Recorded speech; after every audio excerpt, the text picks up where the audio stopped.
João Gaveta? Não, não. João Gaveta, não. Não conheço, infelizmente não conheço. João Gaveta aí, não. Como? Isso aí não é estranho, mas... agora me pegou. Não, não me lembro. João Gaveta, cara, devia conhecer.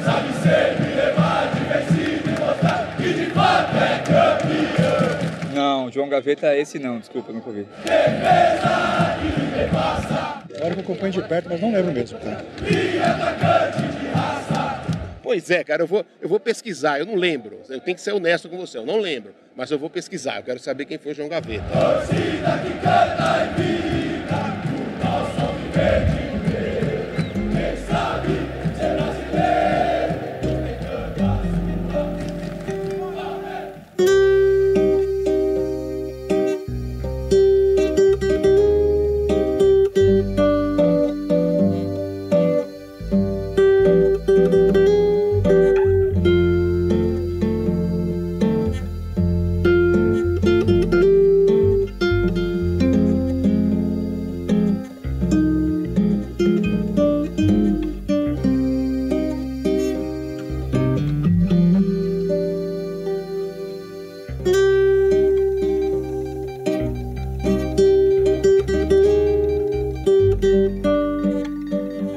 Registros é uma figura imprescindível, né? Falar da história do Palmeiras sem falar do João Gaveta é você perder um dos momentos mais românticos e mais folclóricos da história do clube, né? O João Gaveta, ele é uma figura singular, é um tipo de torcedor que era comum em todas as agremiações no passado, terem os seus pontos de referências, né? E o João Gaveta, né? O Giovanni Capalbo, ele era uma das referências maiores da torcida palestrina palmeirense, dada a sua devoção e o seu carinho em relação às coisas do Palmeiras.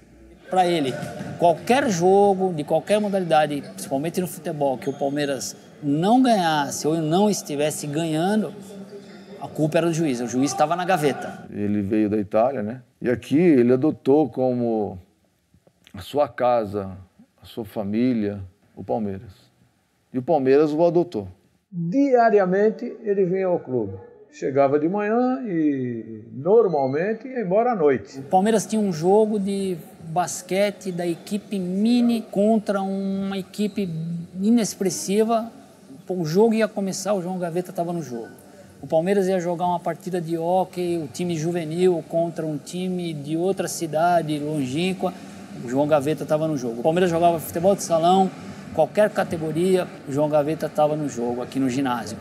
Então, o João Gaveta, ele era uma pessoa conhecida, não só dos sócios do clube, ele era conhecido por todos os atletas de todas as categorias, atletas e comissão técnica, de todas as modalidades esportivas que o Palmeiras tinha e tem até hoje. E ele era, assim, uma espécie de um amuleto. Dizem os registros históricos, né, que o primeiro jogo que ele acompanhou foi justamente aquela final no Pacaembu, em que mudava-se o nome de Palestra Itália para Palmeiras, né, em 20 de setembro de 1942, que essa foi a sua primeira partida que ele acompanhou num estádio. Então isso é muito rico, isso é muito emblemático, né? E a partir daí ele cria um carinho, uma devoção, e a partir dali ele não perde mais nenhuma partida do Palmeiras, seja em qualquer modalidade que fosse. Ele ia junto com a delegação, né, dos esportes, enfim, ele sempre era uma figura que ele estava sempre no clube, então era comum que todas as delegações que partiam já o integrava a sua comitiva. Meus amigos, quando o Gaveta chegava, a gente queria deixar ele nervoso e brincar com ele, um puxava a conversa com o outro. Não, Pelé não tem igual. Ele ficava louco. Ele falava, para mim não, porque para ele o melhor jogador do mundo foi Ademir da Guia. Isso ele sempre brigava. O João Gaveta, quando eu cheguei aqui no Palmeiras, ele já era um torcedor símbolo. Ele vivia lá no clube e nós treinávamos no Parque Antártica, então ele estava sempre com todos os jogadores lá. Nós convivíamos com ele, a gente tinha essa amizade com ele O pessoal adorava o João Gaveta, gostava muito dele. Estava em todos os jogos, torcendo, brigando pelo clube. Ó, João Gaveta foi um torcedor, amigo. Ele entrava no vestiário, às vezes ia na concentração com a gente, viajava com a gente no ônibus, né? Qualquer coisa que houvesse, ele queria defender nós, né? Qualquer encrenca ou qualquer problema que tivesse no meio da torcida do adversário, ele entrava no meio e queria ajudar a gente. Praticamente ele fazia parte com a gente, né? Aquele torcedor que só o alambrado parava ele para não entrar no campo. Mas ele rodava o alambrado, né? Ele também naquela época não tinha as uniformizadas, não tinha certas coisas, né? Mas um daqueles torcedores que você sentia que era evidentemente a própria alma dele, né? O pensamento dele era só Palmeiras.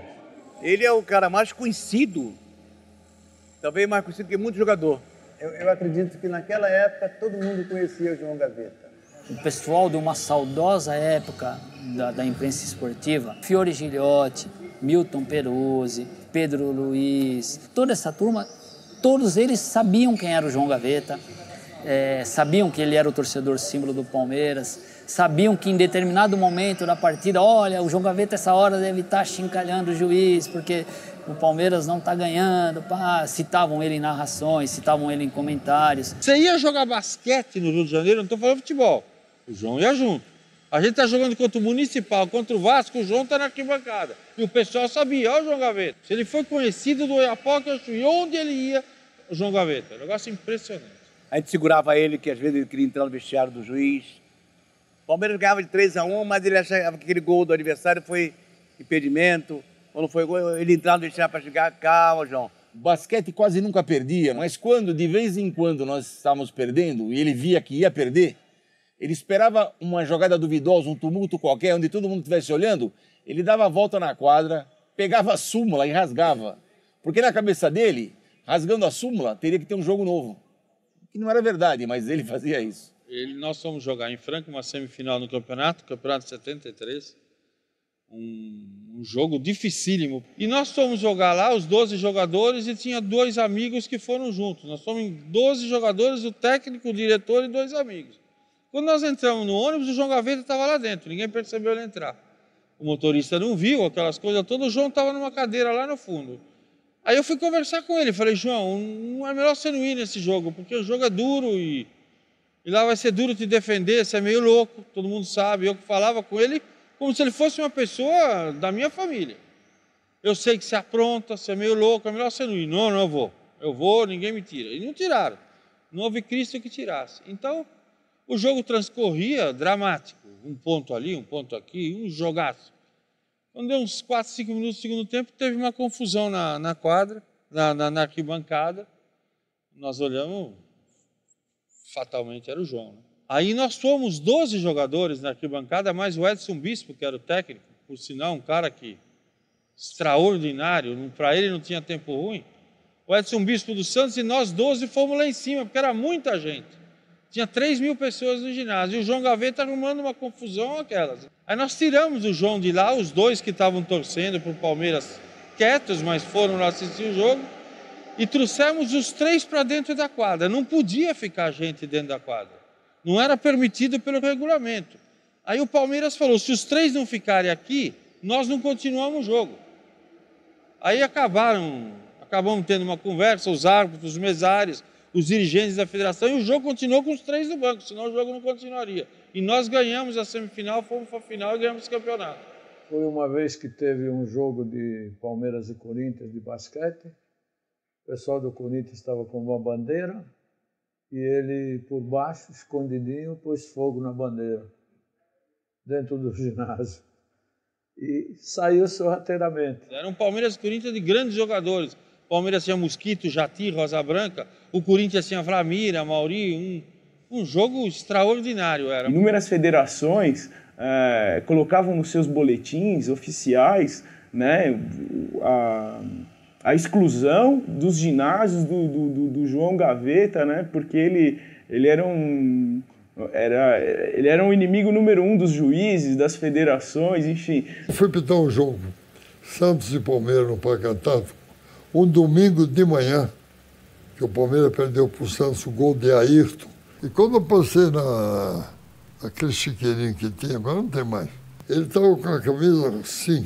Eu já conhecia ele. Eu chamei ele, vem cá, João Gaveta. Depois a cara eu arranquei a camisa, caiu um montão de pedregulho que ele ia jogar em mim.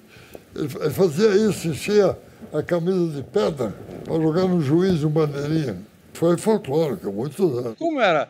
A gente tinha uma época, era um tempo muito grande de basquete, você acaba tendo amizade com o árbitro, com os jogadores das outras equipes, com todo mundo. O mundo do basquete era um mundo fechado. E às vezes os árbitros chegavam aqui, Oswaldo Gelsomini, Getúlio Coelho, árbitros famosos na época, e falavam, mas pede pro João não encher a gente hoje, porque hoje o jogo é duro, para ele não atrapalhar, ele respeita você, conversa com ele antes do jogo. O sonho dele, ele falava isso para mim, era bater no Armando Marques.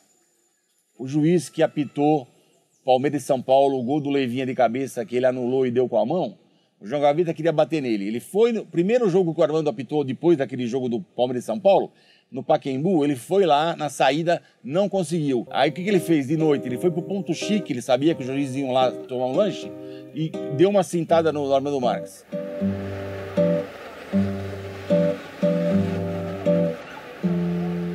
Pelo fato de estar localizado no Largo do Paissandu, quase à esquina da Avenida São João, automaticamente acabou atraindo todos os boêmios da cidade. No final dos anos 30, a prefeitura pegou uma área do Pacaembu, que era praticamente um lugar ermo na época, né, e construiu o estádio municipal do Pacaembu. A partir daí, o Ponto Chique acabou também se tornando um reduto do pessoal do futebol. Já era um pouco por causa que o Dílio Cecchini, o dono do Ponto Chique, era conselheiro do Palmeiras, em Palestra Itália, aliás, né, na época. Isso já atraiu um pouco alguns dirigentes de futebol, mas mais limitado aos palestrinos, vamos dizer, né? Mas a partir dos anos 50, acabou recebendo técnicos, dirigentes, jogadores, tanto não só do Palmeiras, né, que já havia se tornado Palmeiras, como também são paulinos, corintianos. Foi daí que surgiram alguns personagens carismáticos, né, dentro do mundo futebolístico. Leônidas da Silva, por exemplo, ele vinha porque gostava muito de comer o bauru, ele tomou um chopinho, mas ele, por ser jogador do São Paulo, ele falava, não, aquilo lá é um reduto de palmeirenses, né? Então ele vinha aqui, tomava um chopinho, comia um sanduíche, e se não tinha nenhum amigo para conversar, ele ia embora, porque se sentia meio que marginalizado. Oswaldo Brandão, com tampinha de cerveja, ele montava o esquema de jogo. Ele vinha de sábado à noite e montava todo o esquema de como o time ia jogar no dia seguinte, dependendo do adversário que ele ia enfrentar. E o pessoal costumava assim se alterar um pouco. Foi aí que surgiu aquele torcedor famoso do Palmeiras, um personagem folclórico chamado João Gaveta, que em cima do Ponto Chique tinha um salão de barbeiro onde eram feitas as negociações, que chegava o homem com a maleta lá, onde eles compravam os árbitros, né? Era aqui no salão de barbeiro. Desde que o Charles Miller trouxe a bola para o Brasil, veio junto com a bola a corrupção. O Brasil ganhou 62 arrumado. Foi escandalosamente ajudado. Isso é comum, tem resultados que anularam 11 jogos há pouco tempo brasileiro. O juiz declarou que ele roubou 11 jogos. Houve uma tentativa e eu levei para a polícia e tudo. Foi o único caso na minha vida. Porque às vezes tem uma necessidade, ninguém sabe de doença, de família, o cara acaba aceitando, está errado. A participação do Vicente Ragonetti na história da fundação do Palestra Itália vai incitar, né, os italianos pela criação de um clube que realmente representasse Vamos dizer que ele acende a fagulha. O Vicente Ragonetti, ele frequentou o Ponto Chique e o João Gaveta também era frequentador.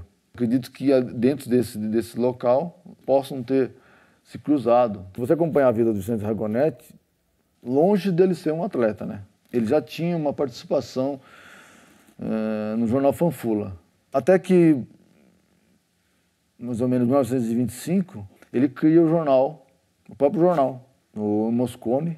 Óbvio, e o João Gaveta era uma figura folclórica, todo mundo gostava, principalmente os palmeirenses, os palestrinos. E o Vicente, como um grande palestrino, com certeza era um grande admirador do João Gaveta. Então eu acredito que dentro desse contexto aí, ele possa ter criado não sei se é apelido, mas ele assinava como João Gaveta. Que nos anos 60, o Carnaval do Palmeiras, e aqui cabe um reparo, o Carnaval era muito importante. A receita do Carnaval comprava um jogador, não é como agora. O Carnaval era tão importante que o Djalma Santos foi contratado pela receita de uns bailes de Carnaval daquele ano. E muito tempo depois, dos anos 70, o Leivinha também foi contratado mediante a receita dos bailes de Carnaval. Tanto é verdade que o João Gaveta era bastante conhecido e importante, que da temporada de Carnaval foi dedicado a ele. Ele foi o tema. Então os salões foram decorados com a figura do João Gaveta. Às vezes a figura dele mesmo, uma charge dele, João Gaveta, ou então com gavetas mesmo, com desenho de gavetas e tudo mais. O João fazia uma via sacra toda manhã. Ele chegava no Palmeiras por volta de 11 horas. Então, segunda-feira, ele tinha uma turma, vamos dizer, Palaia, Ricardo Gonçalves, cardeais da época. Ele ia lá e pegava pedágio. E os caras davam dinheiro para ele. Pedágio a gente brinca, mas ele ia lá, dá um dinheiro, aí os caras davam. Na terça-feira ele tinha uma outra turma. Então o João andava com um pacote de dinheiro dentro do bolso. É uma coisa que hoje em dia seria inviável, imagine. Então o João tirava no meio da rua, punha a mão no bolso, ele tirava uma pacoteira de dinheiro. Que ele ficava aqui dentro e pela própria condição física dele, ele não tinha a condição de se sustentar. Ele parecia ser uma pessoa, vamos pôr entre aspas, louco, mas não era nada. Amava o Palmeiras, gostava muito do Palmeiras, gostava das pessoas em volta, as pessoas gostavam muito dele, tudo aquela maneira daquelas pessoas e a maneira dele. Era bem simples, a relação acho que era bem simples. E ele tinha dificuldade de se expressar e dificuldade para andar, mas ele sabia o que ele estava fazendo. A lucidez era total. Como o amor dele era uma coisa muito maior, não que ele seja mais palmeirense do que eu, aquele ou outro, não é isso. Ele não tinha outra coisa a não ser o Palmeiras. O João não tinha um segundo colocado na vida dele. Nós tivemos muitas pessoas que tinham esse carinho, esse amor pelo Palmeiras, sim. Mas é diferente, porque a pessoa tinha uma família. A pessoa estava lá, digamos, no jogo, às vezes ia num treino, mas estava mais junto com a sua família. O João Gaveta não, ele estava sempre lá no clube, mas era uma pessoa que ele marcava mais a presença dele, assim, mais constante.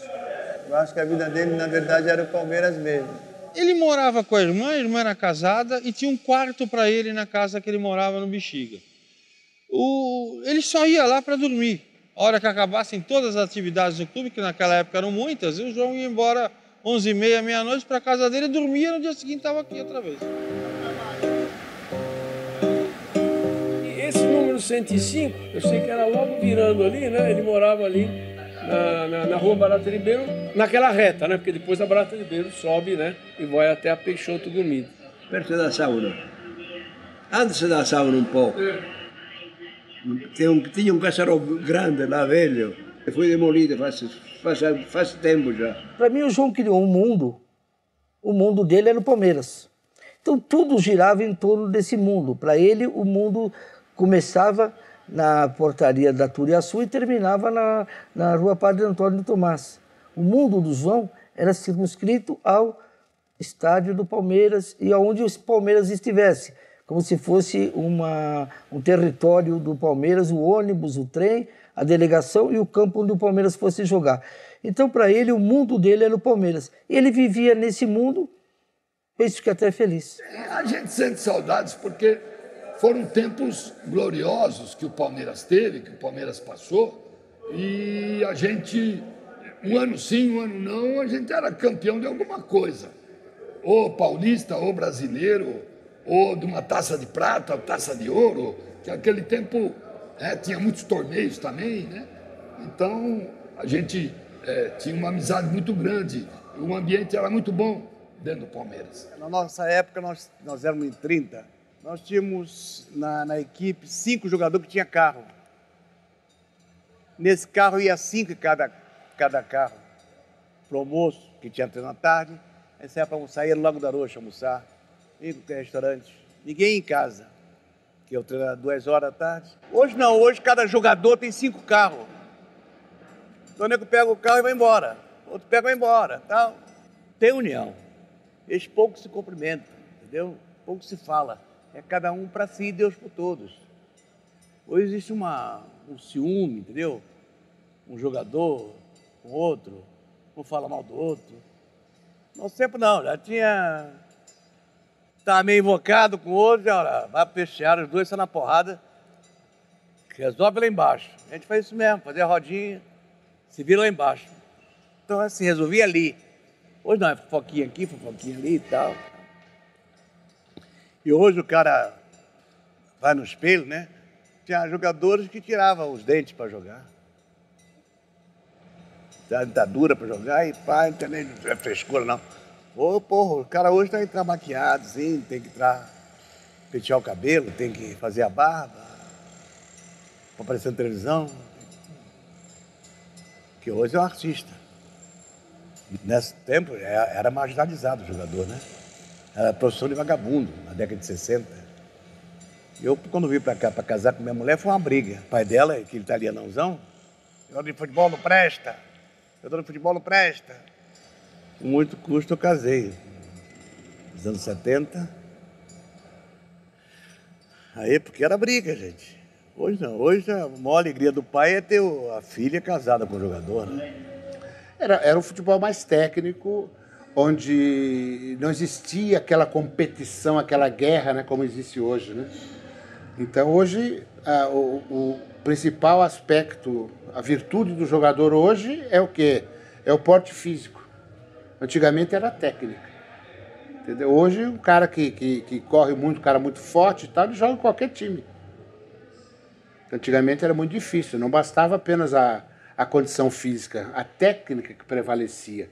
Então, se a técnica prevalece, as jogadas são mais bonitas, os dribles acontecem com mais assiduidade. E o torcedor quer ver isso, né? Entendeu? E hoje eu vejo o futebol de uma outra forma, embora tenha grandes jogadores também, como tinha antigamente. Só que antigamente, em cada clube você via 4, 5 jogadores ótimos. E hoje é difícil. Hoje você vê num time que tem 1 ou 2 jogadores que realmente se destacam sobre os demais. Que tinha 5 para cada posição, aquele que tivesse melhores condições jogava. Se você tivesse resfriado, para voltar uma briga, tinha que esperar o outro se machucar. Por isso que o apelido até do Valdir, nosso goleiro, né, da década de 60, era Manco, porque jogava até mancando. Então o apelido dele era Manco. E eu também joguei até com os tiramentinhos e tal, se tinha alguma coisa, eu falava que não tinha nada, tomava infiltração e vamos pro pau. Vamos jogar. Era duro, porque tinha grandes jogadores. Hoje os caras é robô, fica tudo grandão, tudo forte. Hoje o garoto tem 1,60 m, não serve. Mudou tudo, mudou tudo. Entrou empresário no meio. Eu, quando passo por aqui, vem na cabeça, né? Um jardim suspenso, né? Os torcedores vibrando, né? É a vida, tem que ser tudo moderno agora, né? Já não é mais o jardim suspenso, né? Isso aqui é um gigante, é um monumento, né? Eu praticamente comandava a torcida lá do campo, né? Eu fazia gol, ia para a torcida, jogava minha camisa pro torcedor. Era uma festa. Aqui era o meu quintal de casa, né? Eu brincava aqui dentro. O futebol ele tinha uma maneira diferente de jogar, porque nós jogávamos com 4 zagueiros, 2 jogadores no meio do campo e 4 atacantes. Então nós tínhamos mais craques na equipe. Hoje nós temos mais volantes, mais zagueiros. Isso então deixa o futebol mais feio. Nós tínhamos 2 pontas. Os pontas eram jogadores que eram dribladores, driblavam, iam na linha de fundo, cruzavam. Então era mais romântico, era mais aconchegante, a gente tinha a torcida mais perto. Para nós era uma satisfação grande, né? Nós tínhamos uma equipe forte, como as outras equipes também eram fortes, e cada equipe tinha um torcedor símbolo. E acho que nem amarrado alguém conseguiria segurar o João Gaveta todas as vezes que o Palmeiras conquistava um título. Ele extravasava de uma maneira tão assim cativante o amor dele, a alegria dele quando o Palmeiras ganhava um título. Aqui, quando o Palmeiras ganhou o título em 74, final contra o Corinthians, 100 mil corintianos no Morumbi, todo mundo achando que o Corinthians ia sair na fila. Aquele dia o Palmeiras fez o Ronaldo marcou o gol. O que ele fez aqui dentro, acho que nem se alguém amarrasse ele, iria conseguir segurar ele. Então, a maneira de ele extravasar a alegria dele com uma conquista do Palmeiras é uma coisa assim indescritível. Quando o Palmeiras ganhava um título, costumava-se publicar o elenco nos jornais, a fotografia do elenco, a diretoria, costumava-se publicar as fotos de todo mundo e, variavelmente, vinha lá embaixo a foto do João Gaveta como torcedor símbolo. O João teve um atropelamento aqui, uns 4 anos antes dele morrer. Esse atropelamento custou uns 4, 5 meses de hospital. E quando ele voltou, ele teve um derrame. Aí já ficou difícil, porque o João já tinha um problema motor. Tendo sido atropelado, 4, 5 meses de hospital. Aí teve o derrame.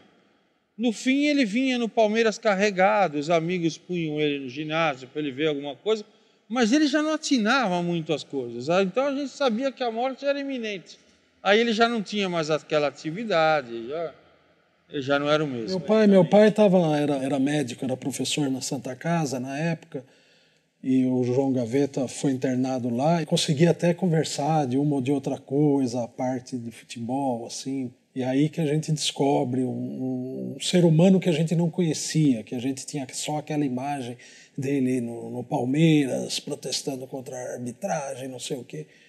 E é uma figura doce, frágil, né? É engraçado, às vezes algumas pessoas parecem tão agressivas e, na verdade, são frágeis. Não, porque o João não era de brigar dessas coisas, ele era de armar confusão. Mas ele era muito pequeno, ele não tinha nem como brigar. Ele era um torcedor fanático que muitas vezes perdia o tino na emoção, ele perdia o tino da normalidade e fazia algumas bobagens. Mas durava 2 minutos, era no fim mais folclórico do que confuso. E nós aqui do clube, nós íamos visitá-lo, aí nós levamos um radinho para ele, um radinho de pilha, que era uma coisa, a companhia inseparável para ele era o radinho. Então, ele no leito, no hospital, ele não queria se desligar do Palmeiras de jeito nenhum e ele precisava daquele radinho. Até numa certa ocasião, o radinho estava sumido lá, ele não teve dúvidas em botar a culpa em algum corintiano, tinha roubado o radinho dele, mas depois o radinho apareceu. Uma coisa que tocou profundamente a gente, né? A irmã dele, de canto, ali no velório, veio nos contar, né? Os últimos momentos dele. Era um dia de jogo do Palmeiras e ele estava não tinha ouvido o jogo, não estava em condições de ouvir. Num momento que ele teve assim de lucidez, ele pegou e chamou o enfermeiro para perguntar. Ele sabia que tinha jogo do Palmeiras, ele chamou o enfermeiro para perguntar do jogo do Palmeiras. O enfermeiro saiu, voltou, falou para ele: o Palmeiras perdeu. Disse que ele puxou o lençol, se enfiou debaixo do lençol e ficou chorando. Os últimos momentos em vida dele, os últimos dias, ele ficou debaixo do lençol porque ele recebeu a notícia que o Palmeiras tinha perdido. Ele foi enterrado no Araçá, no túmulo do Palmeiras.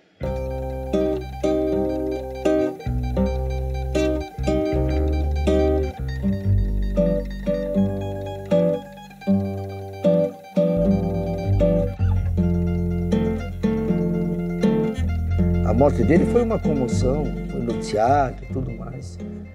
teve a mesma repercussão que a morte desses ídolos. Só homenagearam pessoas que foram importantes na história do Palmeiras. Eu não tenho evidências de que foi forjada essa data, ou então que ele nasceu mesmo nesse dia e era uma coincidência muito grande. Quando ele morreu, se discutiu muito isso porque não se sabia muita coisa dele, de documentos e tudo mais. Se a data foi essa, eu não vou nem dizer para você, é uma feliz e justa coincidência, né?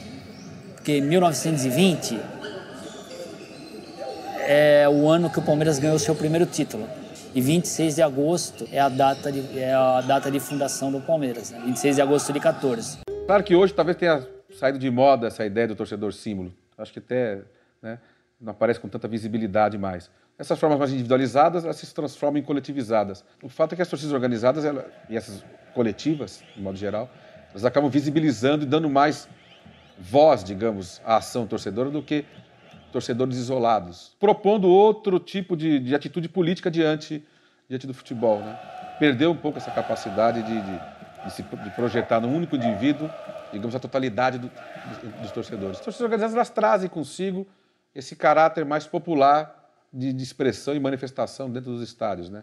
Quer dizer, a troca das charangas, desses líderes, como eram os torcedores símbolos. Na verdade, hoje é difícil o jogador criar vínculo com o torcedor. Por quê? Essa lei do passe, né? Porque não existe o passe, é o direito federativo.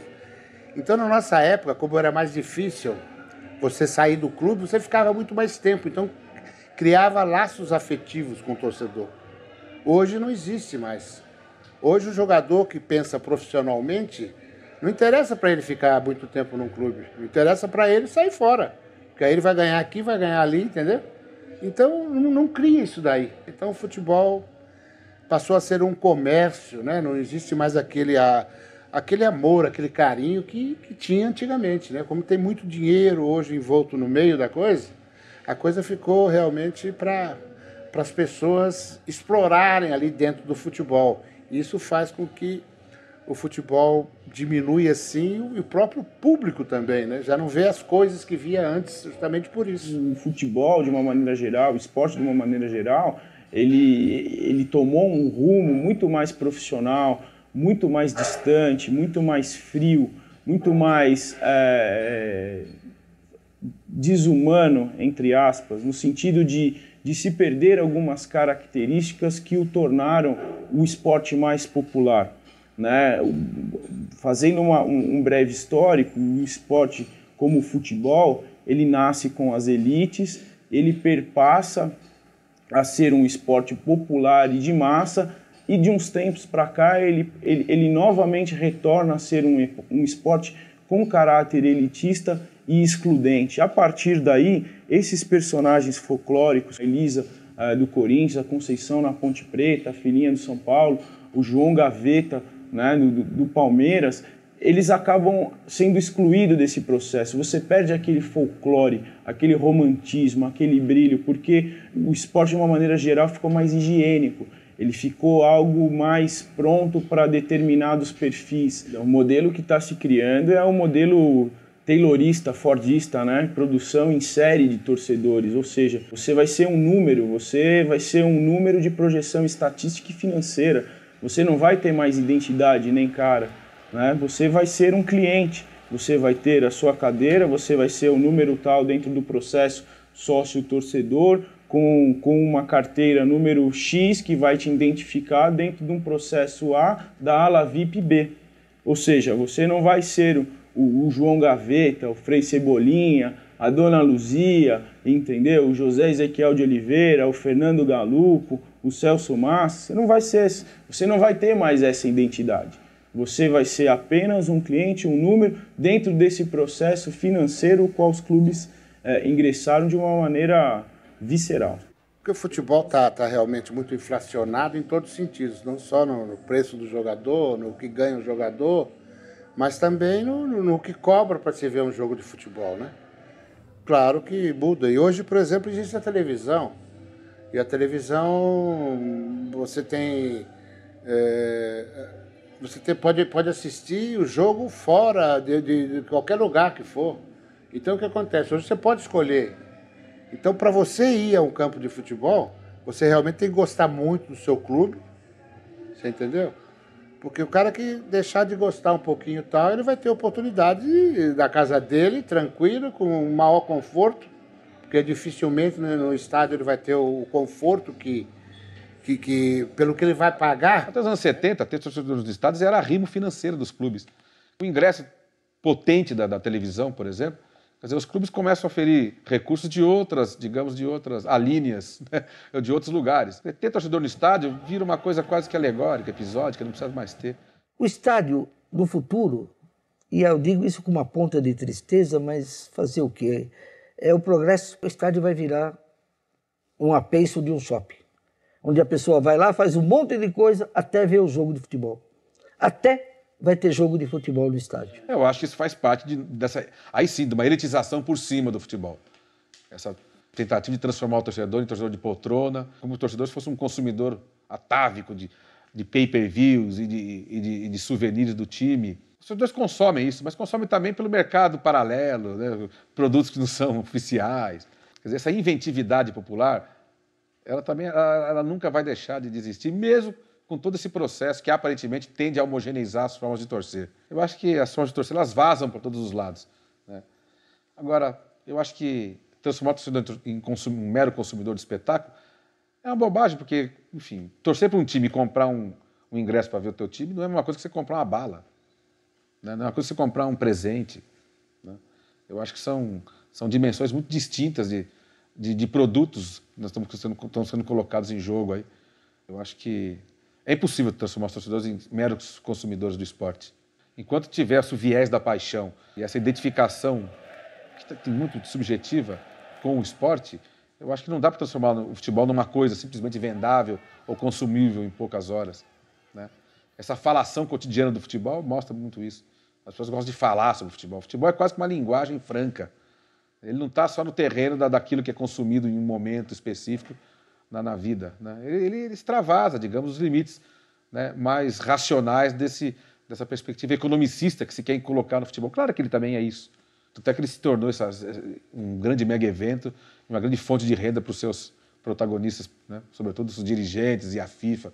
Mas ele também é muito mais do que isso. O processo da construção das arenas, né, das estruturas, enfim, ela já começa, elas são construídas, no meu modo de entender, de cima para baixo. O que eu quero dizer com isso? Ela começa dentro de uma estrutura projetada a um perfil da classe mais alta que você tem para a base, sendo que essa base talvez possa ou não participar desse processo. Isso ainda não está muito claro. Hoje, dentro dos planos de negócio, esse torcedor de massa, esse torcedor do povão, que a gente chama, ele não está contemplado nesse processo. A gente vê cada vez mais essa transformação ser acelerada, né, em relação ao perfil do torcedor que frequenta os estádios. O esporte, de uma maneira geral, ele passa a ser visto como um grande produto e o torcedor como um grande cliente. Quer dizer, então você tem um impacto muito grande, é um impacto muito mais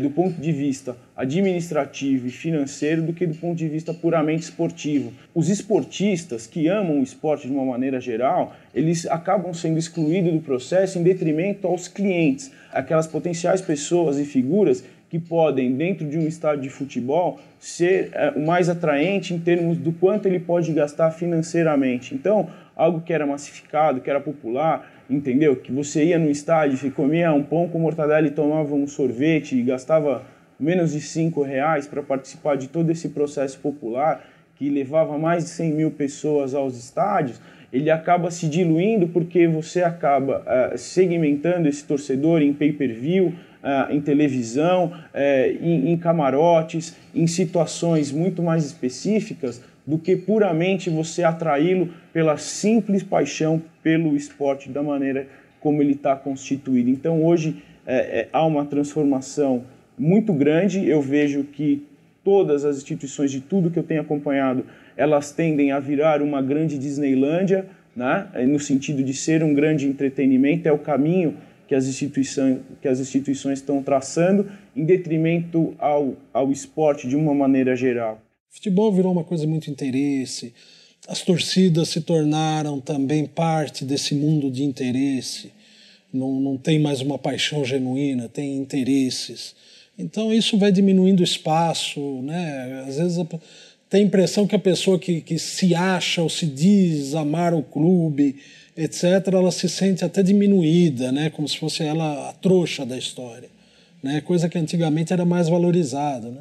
O João Gaveta, ele foi, sem dúvida alguma, o maior torcedor da história do Palmeiras. Ele contribuiu à sua maneira e da maneira que eu imputo como a mais nobre e digna, ou seja, com um amor puro, com um amor ingênuo. Podia faltar o pão dele, podia faltar a água, mas se faltasse uma vitória do Palmeiras, a vida dele não estava completa, era a pessoa e o ser mais amargurado desse planeta. E acredito que por isso, por esses atributos, o João Gaveta se tornou o maior símbolo do que é torcer para uma instituição esportiva. Ele personifica toda a paixão que o palmeirense tem pelo Palmeiras.